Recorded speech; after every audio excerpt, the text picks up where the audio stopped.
Asia cup में भारत ने पाकिस्तान को दिया 267 रनों का टारगेट। बारिश की वजह से समय पर शुरू नहीं हो पाई पाकिस्तान की बल्लेबाजी।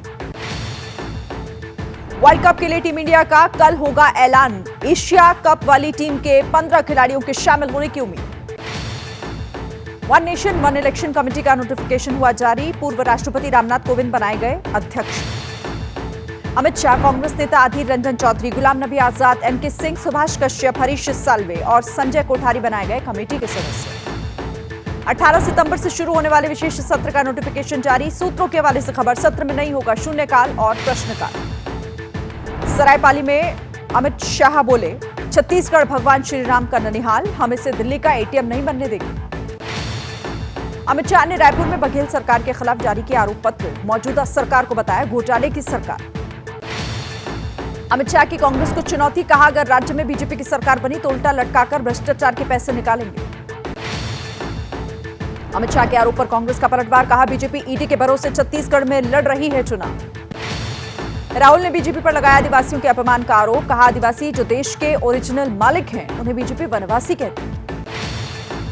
राहुल गांधी के बयान पर अमित शाह का पलटवार, कहा हमने आदिवासी को राष्ट्रपति बनाया, कांग्रेस ने आदिवासियों का चावल चुराया। रायपुर में राहुल गांधी बोले, हम किसानों के लिए और पीएम मोदी 2-3 अरबपतियों के लिए करते हैं काम। राहुल ने फिर छेड़ा नफरत और मोहब्बत करा, कहा कांग्रेस का डीएनए मोहब्बत फैलाना, जबकि बीजेपी वाले नफरत फैलाते।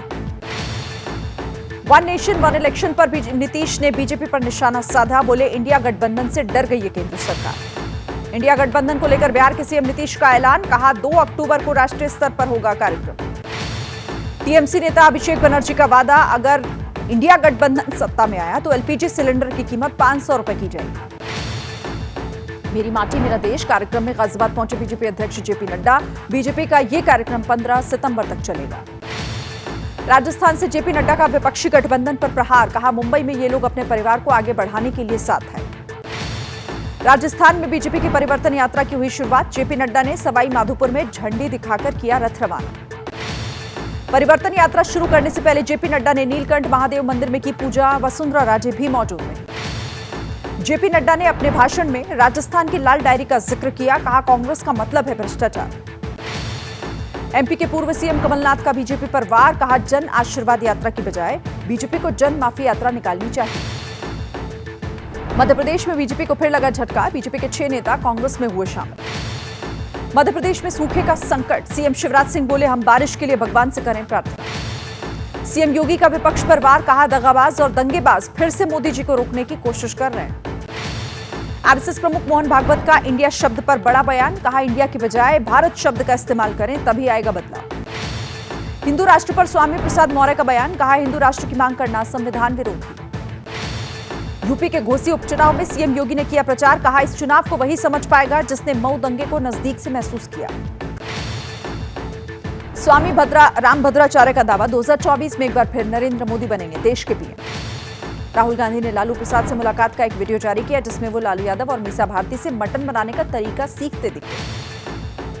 राजस्थान के प्रतापगढ़ में इंसानियत हुई शर्मसार, पति ने परिवार के साथ मिलकर पत्नी को निर्वस्त्र कर पूरे गांव भर में घुमाया। महिला के साथ हैवानियत का वीडियो वायरल होने के बाद हड़कंप मचा। पीड़ित महिला के पति समेत 3 आरोपियों को गिरफ्तार किया गया। प्रतापगढ़ में दरिंदगी पर बीजेपी ने कांग्रेस को घेरा। केंद्रीय मंत्री गजेंद्र सिंह शेखावत ने कहा कांग्रेस का पखंड निर्वस्त्र हुआ, पूछा अब कहां है राहुल गांधी। सीएम अशोक गहलोत ने पीड़ित परिवार से मुलाकात की। पीड़िता को सरकारी नौकरी और आर्थिक मदद का भी ऐलान किया।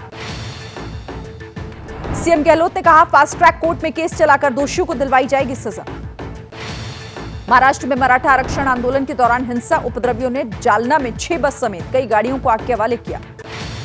महाराष्ट्र के बीड़ में मराठा आरक्षण पर फिर भड़की हिंसा। बंद के दौरान माचल गांव में उपद्रवियों ने पुलिस पर पथराव किया। जालना के हालात को देखते हुए प्रशासन ने धुले सोलापुर हाईवे पर बस सेवा को किया बंद। जालना में मराठा क्रांति मोर्चे के लोगों पर हुए लाठीचार्ज के विरोध में नांदेड़ की सड़कों को मराठा समाज ने बंद किया। मराठा आरक्षण आंदोलन पर बोलने से बचते नजर आए महाराष्ट्र के मंत्री चंद्रकांत पाटिल। मराठा आरक्षण समन्वय समिति के अध्यक्ष हैं पाटिल। महाराष्ट्र के जालना पहुंचे एनसीपी अध्यक्ष शरद पवार। अस्पताल में घायलों से मुलाकात की। रास्ते में उनके काफिले पर भी गाड़ी पर पथराव हुआ।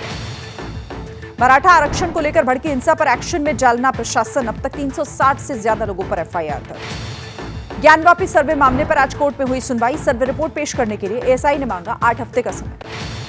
लिव इन रिलेशन पर इलाहाबाद हाईकोर्ट की बड़ी टिप्पणी, कहा फिल्म टीवी सीरियल फैला रहे हैं गंदगी। रामलला के प्राण प्रतिष्ठा को लेकर बड़ी तैयारी, 5 लाख गांव और शहरों में होगा लाइव प्रसारण। 6 सितंबर को इंडोनेशिया के दौरे पर जाएंगे पीएम मोदी, आसियान समिट में लेंगे हिस्सा। सिंगापुर के 9वें राष्ट्रपति बने भारतवंशी थर्मन, 70% वोट मिले। मिशन सूर्य पर रवाना हुआ भारत का आदित्य L1, पृथ्वी से लगभग 15 लाख किलोमीटर की दूरी पर सूरज के कई रहस्य से उठाएगा पर्दा। इसरो ने आदित्य L1 को रॉकेट PSLV C-57 से लॉन्च किया। धरती और सूरज के बीच L1 पॉइंट में जाएगा। सूर्य का सामना करने के लिए यह भारत का पहला सोलर मिशन। इस मिशन का बजट करीब 379 करोड़ रुपए। करीब 4 महीने में अपना सफर तय करेगा आदित्य L1। सूरज से निकलने वाली गर्मी की स्टडी करना मकसद। पीएम मोदी ने सूर्य मिशन की सफल लॉन्चिंग पर इसरो वैज्ञानिकों को दी बधाई, कहा ब्रह्मांड की बेहतर समझ के लिए वैज्ञानिक प्रयास जारी रहे। कांग्रेस अध्यक्ष मल्लिकार्जुन खड़गे ने मिशन सूर्य के लिए इसरो वैज्ञानिकों को बधाई दी, कहा दशकों की कड़ी मेहनत का फायदा मिला। आदित्य L1 की सफल लॉन्चिंग पर गृह मंत्री अमित शाह ने इसरो के वैज्ञानिकों को शुभकामनाएं दी। यूपी के सीएम योगी आदित्यनाथ ने प्रधानमंत्री जी के नेतृत्व में इस मिशन की पूर्ण सफलता के लिए अनेक मंगल कामनाएं की बात कही। अपने मकसद को हासिल करने में जुटा है चंद्रयान 3, चांद पर 100 मीटर की दूरी तय कर चुका है रोवर प्रज्ञान। जम्मू कश्मीर के डीजीपी दिलबाग सिंह बोले, जम्मू कश्मीर आतंकवाद मुक्त क्षेत्र बनने के लिए तैयार। G20 की सुरक्षा को लेकर दिल्ली पुलिस का रिहर्सल, विदेशी मेहमानों को पूरी सिक्योरिटी के साथ होटल तक ले जाने की तैयारी परखी गई। केंद्रीय मंत्री कौशल किशोर के बेटे पर हुई एफआईआर, आर्म्स एक्ट का मुकदमा दर्ज। कौशल किशोर के बेटे की लाइसेंसी बंदूक से हुई थी विनय श्रीवास्तव की हत्या, 3 आरोपी किए जा चुके हैं गिरफ्तार। बिहार के अररिया में शादी समारोह में गए पूर्व सांसद सरफराज आलम पर लोगों ने हमला किया, पुलिस ने बचाई पूर्व सांसद की जान। 538 करोड़ की बैंक धोखाधड़ी के मामले में जेट एयरवेज के मालिक नरेश गोयल 11 सितंबर तक ईडी कस्टडी में भेजे गए। हरियाणा के नूंह में संदिग्ध परिस्थितियों में एक ही परिवार के 3 लोगों की मौत हो गई। यूपी के इटावा सफारी में बिजनौर से आए तेंदुए के इलाज के दौरान हुई मौत। उन्नाव की लोन नदी में बक्से में मिला महिला का शव, रेप के बाद हत्या की आशंका। मध्य प्रदेश के कटनी में डैम बनाने को लेकर सरकार के विरोध में आदिवासियों ने दिया धरना। केदारनाथ धाम में मौसम हुआ साफ, श्रद्धालुओं को बड़ी संख्या में बढ़ रही है श्रद्धालुओं की संख्या। दरभंगा के 2 प्रखंडों के करीब आधा दर्जन गांव बाढ़ से घिरे, नाव बनी लोगों का सहारा।